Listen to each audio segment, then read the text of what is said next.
Hi అండి, నమస్తే, welcome back to my channel. నేను మీ శ్రీదేవి. నేను బాగున్నాను, మీ అందరూ బాగున్నారా? కాశీ జర్నీ వ్లాగ్ అయితే ఆల్రెడీ షేర్ చేశాను కదా. నేను ఫస్ట్ డే ఎక్కడెక్కడికి వెళ్ళాము అనేది అయితే ఇప్పుడు ఈ వ్లాగ్లో షేర్ చేయబోతున్నానండి. లగేజ్ రూమ్స్లో పెట్టేసి ఫస్ట్ గంగా నది స్నానం అయితే చేసి వచ్చేద్దామని చెప్పారండి. సో కిందకి దిగిన తర్వాత ఇక్కడ టిఫిన్ అనేది వేస్తున్నారు. ఈ బటర్ ఉతప్పాకి ఫుల్ డిమాండ్ ఉందండి. ఆల్రెడీ నేను ఒక షార్ట్ కూడా అప్లోడ్ చేశాను. ఇక్కడ టిఫిన్ చేసిన తర్వాత మేము గంగా నది స్నానానికి అయితే వెళ్ళామండి. మేమున్నదైతే నంది సెంటర్ దగ్గరలో ఉండే గెస్ట్ హౌస్లోనండి. ఈ నంది సెంటర్ నుంచి మనకి గంగా నది ఘాట్స్ కానీ, టెంపుల్ కానీ, అన్నపూర్ణమ్మ గుడి కానీ అన్ని దగ్గరగానే ఉంటాయి. అంటే ఇంకా చాలా టెంపుల్స్ ఉన్నాయి. వారాహిదేవి, విశాలాక్షి దేవి, ఇవన్నీ కూడా మన వాకబుల్ డిస్టెన్స్లోనే ఉంటాయి. సో అవన్నీ కూడా నడుచుకుని వెళ్ళొచ్చేయచ్చండి. ఈ నంది సెంటర్ అంతా కూడా ఫుల్ షాపింగ్ చేసుకోవచ్చు అండి. చెప్పాలంటే లేడీస్కి ఎక్కువ షాపింగ్ చేసుకోవచ్చు. డ్రెస్సెస్ కానీ, ఇయర్ రింగ్స్ కానీ, బ్యాంగిల్స్ కానీ అన్ని కూడా మనకి రోడ్ సైడే దొరుకుతాయండి. మన సైడ్తో పోలిస్తే నాకు కొంచెం కాస్ట్ కూడా తక్కువ అనిపించింది. గంగా నదికి వెళ్లే దారిలో కూడా ఫుల్ షాపింగ్ ఉంటుందండి. చేతికి కట్టుకునే తాళ్ళు, మెళ్ళ వేసుకునేవి అన్ని దొరుకుతాయి. మనం గంగా నదిలో పూజ చేసుకోవాలనుకుంటే పూజా సామాగ్రి కూడా దొరుకుతుంది. మనం గంగా నది వాటర్ పట్టుకెళ్ళాలనుకుంటే టిన్స్ కూడా ఇక్కడ దొరుకుతాయండి. మనకు నచ్చిన సైజులో కొనుక్కొని వాటర్ పట్టుకెళ్ళచ్చు. కొంతసేపు మ్యూజిక్ అనేది యాడ్ చేస్తాను, చూసేయండి.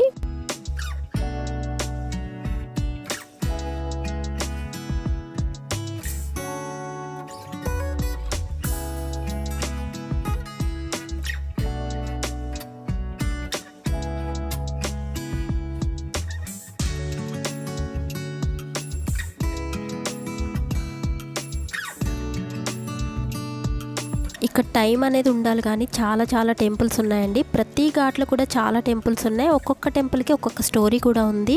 మేమైతే ఉన్నది 3 డేసే కాబట్టి మెయిన్ టెంపుల్స్ ఒకటే చూసాం. మాకైతే టైం సరిపోలేదు. ఇక్కడ మ్యాట్స్ అవి వేసి ఉన్నాయి కదా, మనకి ఇక్కడే పిండ ప్రదానాలు అవి చేస్తారండి. గంగా సేవా నిధి అని రాసుంది కదా, మనకి ఇక్కడే గంగా హారతి అనేది ఇస్తారు. దీనికి లెఫ్ట్ సైడ్ లో ఇంకొక ఘాట్ ఉంది, అక్కడ కూడా గంగా హారతి అనేది ఇస్తున్నారు. ఆ ఘాట్ పేరేంటో నాకు అంతగా ఐడియా లేదండి. ఫారినర్స్ అయితే చాలా మంది కనిపించారండి. ఇక్కడ ప్రీ వెడ్డింగ్ ఫోటోషూట్ కూడా ఒకటి జరిగింది. ఆ క్లిప్ కూడా ఇంక్లూడ్ చేశాను. అలానే పెళ్ళైన వెంటనే పెళ్లి బట్టలతోనే గంగానదికి అయితే తీసుకొస్తున్నారండి. అంటే ఇక్కడ సాంప్రదాయం అనుకుంటా.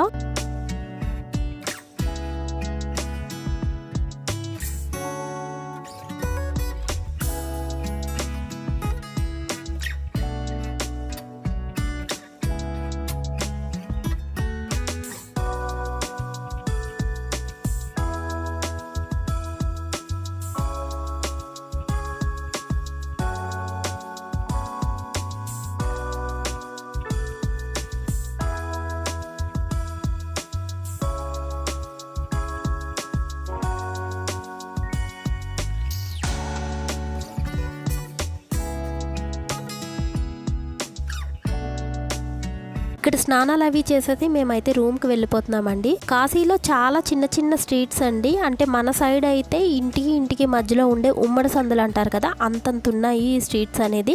ఇంత చిన్న స్ట్రీట్స్లోనే మనకి మెయిన్ టెంపుల్స్ కూడా ఉన్నాయండి. అవన్నీ మీకు నెక్స్ట్ వచ్చే వీడియోస్లో చూపిస్తాను. ఈ వీడియో శివరాత్రికి 2 డేస్ ముందండి, అంటే మార్చి 6th. అందుకే ఈ స్ట్రీట్స్ అన్నీ కూడా ఇంత ఖాళీగా కనిపిస్తున్నాయి. అదే శివరాత్రి రోజు ఫుల్ క్రౌడ్ అండి, అంతమంది జనాలు ఉన్నారు.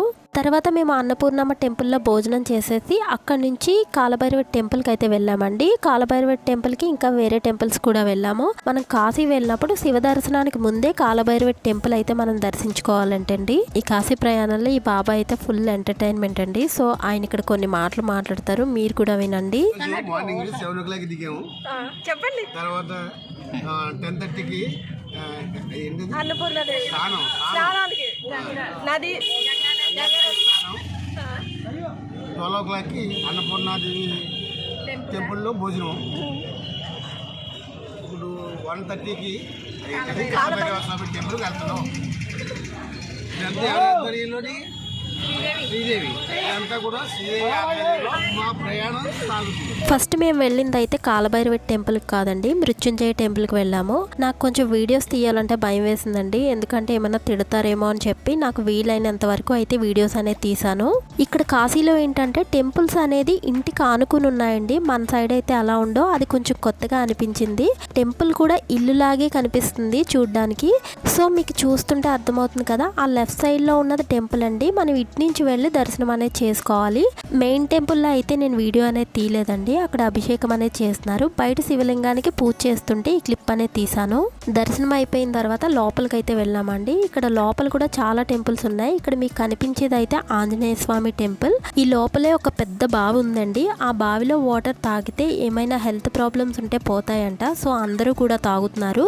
కొంతమంది అయితే ఈ వాటర్ని వాటర్ బాటిల్లో ఫిల్ చేసుకుని పట్టుకెళ్తున్నారండి. నాకు ముందే తెలుసుంటే నేను కూడా ఖాళీ వాటర్ బాటిల్ అనేది ఒకటి తెచ్చుకుని ఉండేదాన్ని.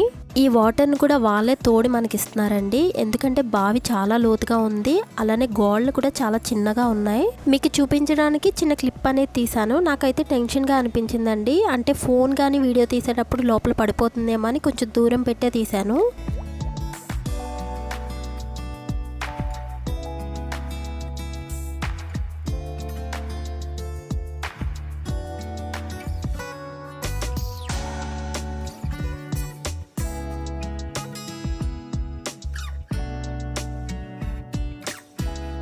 నెక్స్ట్ మేము వెళ్ళింది కాలభైరవ టెంపుల్. అక్కడ కనిపిస్తుంది కదా ఆర్చ్, ఆ లోపలికి అయితే వెళ్ళాలి. 2 వీలర్కి అయితేనే లోపలికి ఎంట్రీ ఉంది. మన ఆటోలో వెళ్ళినా కార్లో వెళ్ళినా కూడా ఇక్కడ నుంచి నడుచుకుంటూనే వెళ్ళాలి. ఇక్కడ నుంచి టెంపుల్ వరకు కొంచెం డిస్టెన్స్ అనేది ఎక్కువే ఉందండి. ఈ మధ్యలో చాలా షాప్స్ ఉన్నాయి. షాపింగ్ చేసుకునే వాళ్ళు షాపింగ్ చేసుకోవచ్చు.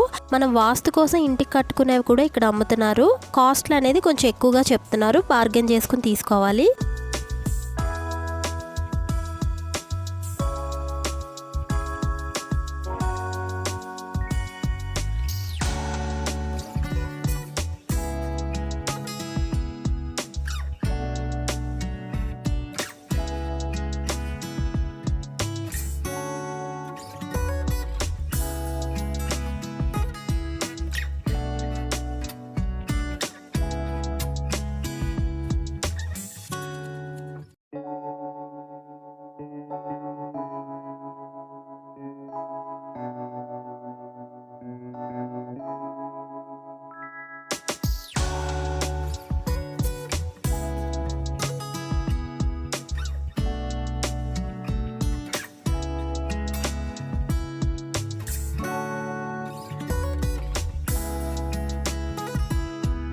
మనం టెంపుల్ దగ్గరికి అయితే వచ్చేసామండి. అక్కడ బోర్డు మీద కాలభైరవ టెంపుల్ అని ఉంది కదా, ఇక్కడ నుంచి 2 టర్నింగ్స్ తీసుకుంటే టెంపుల్ అనేది వచ్చేస్తుంది. ఇక్కడ నుంచే దేవుడికి ఇచ్చే పూజా సామాగ్రి అవి అమ్ముతున్నారండి. ఒక బుట్టలో పెట్టిస్తున్నారు. పువ్వులు ఇంకా ఏమిస్తున్నారో తెలీదు, నేను చూడలేదు. మాతో వచ్చిన వాళ్ళు కూడా తీసుకున్నారు కానీ మేము తీసుకోలేదు.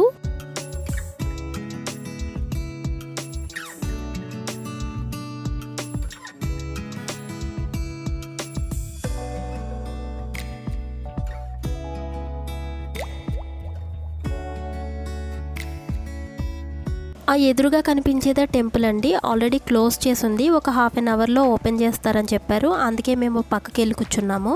ఇది టెంపుల్ లోపల వ్యూ అండి. ఇక్కడ వీడియోస్ తీయకూడదని చెప్పి బోర్డ్స్ ఉన్నాయి, మేము తెలియకుండా అయితే తీసాము. టెంపుల్ క్లోజ్ చేసి ఉందని చెప్పి మేము పక్కన కూర్చున్నామని చెప్పాను కదండి. ఓపెన్ చేసేటప్పటికి పెద్ద క్యూ అయితే పెరిగిపోయింది. మేమైతే బ్యాక్ సైడ్ ఉన్న డోర్ నుంచి అయితే లోపలికి వెళ్ళిపోయాం. మనం దర్శనం చేసుకుని బయటకు వచ్చేటప్పుడు బ్యాక్ సైడ్ డోర్ నుంచే వస్తామండి. అక్కడైతే ఇలా చేతికి రక్షలు కట్టి ఏవో చదివి వీపు మీద 2 సార్లు కొడుతున్నారు. ఎందుకో నాకైతే తెలియదండి. మీకు ఎవరికైనా తెలిస్తే కామెంట్ సెక్షన్లో కామెంట్ చేయండి. ఇక్కడైతే 50 రూపీస్ ఛార్జ్ చేస్తున్నారండి. మేమైతే అంత ఇవ్వలేదు, ఓన్లీ 20 రూపీసే ఇచ్చాము. తర్వాత మేము వెళ్ళింది అయితే గవ్వలమ్మ టెంపుల్కి అండి. ఈ టెంపుల్ కూడా కొంచెం లోపలికే ఉంది. ఇక్కడ కోతిని చూసారా, తాగేసిన కొబ్బరి బొండల్లో కొబ్బరిని అయితే తింటుంది. ఈ గవ్వలమ్మ టెంపుల్లో మనం గవ్వలు కొని పట్టుకెళ్తే పూజ చేసి మళ్ళీ తిరిగి ఇచ్చేస్తారండి. అవి పూజా మందిరంలో కానీ బీరువాలో కానీ పెట్టుకోవచ్చు అని చెప్పారు. సో ఇక్కడే అమ్ముతున్నారు కదా అని చెప్పి మేమంతా కూడా ఇక్కడే కొనుక్కున్నామండి. 10 రూపాయలకైతే 5 గవ్వలు ఇచ్చారు. టెంపుల్ లోపలికి వెళ్ళిన తర్వాత బయట కొన్న గవ్వలు అయితే మేము తీసుకోము, ఇక్కడే కొనుక్కోవాలని చెప్పారండి. ఫస్ట్ వెళ్ళిన వాళ్ళు పట్టించుకోలేదు కానీ చివరిలో ఉన్న నా దగ్గర అయితే గవ్వలు తీసేసుకున్నారు. మళ్ళీ ఇక్కడ గవ్వలు అనేది కొనుక్కుంటున్నామండి. ఇక్కడ సెట్ వైజ్ అమ్ముతున్నారు. ఒక బ్లౌజ్ పీసు ప్రమిదలో ఒక 5 గవ్వలు అయితే ఇస్తున్నారు.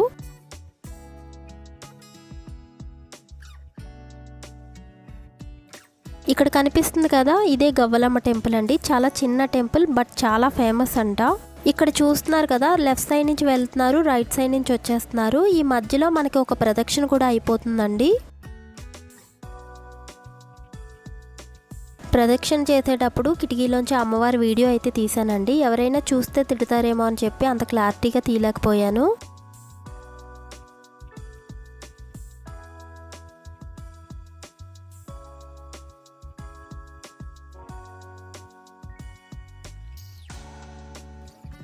ఈ గవ్వలమ్మ టెంపుల్ లోపలే ఇంకొక టెంపుల్ కూడా ఉందండి. బంగ్లాముఖి కాళీ అమ్మ టెంపుల్ అంట.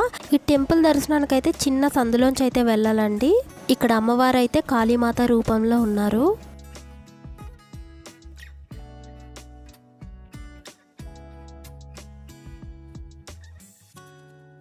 ఈ 3 టెంపుల్స్ తీసుకెళ్ళి రావడానికి ఆటోకి 700 ఇచ్చామండి. మేమైతే 6 వెళ్ళాము.